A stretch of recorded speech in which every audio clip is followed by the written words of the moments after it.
Bonjour à tous, c'est GLG et je vous souhaite la bienvenue pour votre petit JT du Geek, toujours en mode électrique. Aujourd'hui, zoom sur le Huawei Hato M9, le SUV électrique qui a secoué le marché chinois avec déjà plus de 60 000 commandes en seulement 86 jours après son lancement. Démarrons avec les spécifications techniques. Le M9, disponible en version BEV et EREV, arbore un design à la fois élégant et robuste.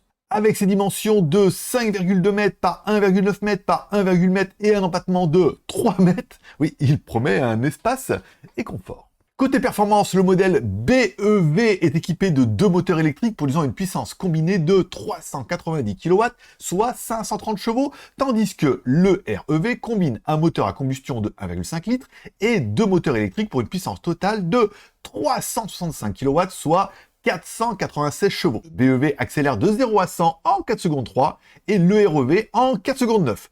Tous deux atteignent une vitesse de pointe de 200 km/h. L'autonomie n'est pas en rate et reste plutôt impressionnant, c'est le cas de le dire.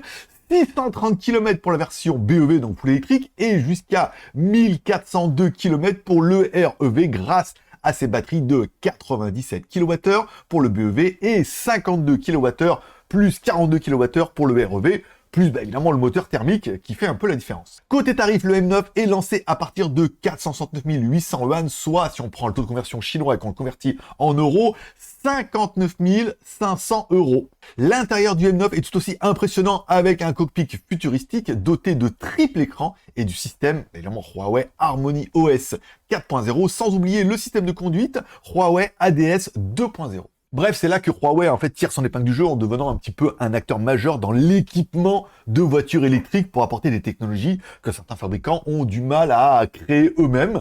Donc forcément, n'oubliez pas de vous abonner et de cliquer sur la cloche pour ne louper aucune de mes news quotidiennes. Et vous, que pensez-vous de l'approche de Huawei avec l'Hato M9? Pensez-vous qu'il révolutionne le marché des SUV électriques? Si laissez un like ou un dislike en dessous de ces vidéos, un petit commentaire pour dire ce que vous pensez de ce gros SUV Huawei Hato, vous vous abonnez si ce n'est pas encore fait et on se donne rendez-vous demain pour votre prochain JT du Geek, toujours en mode électrique.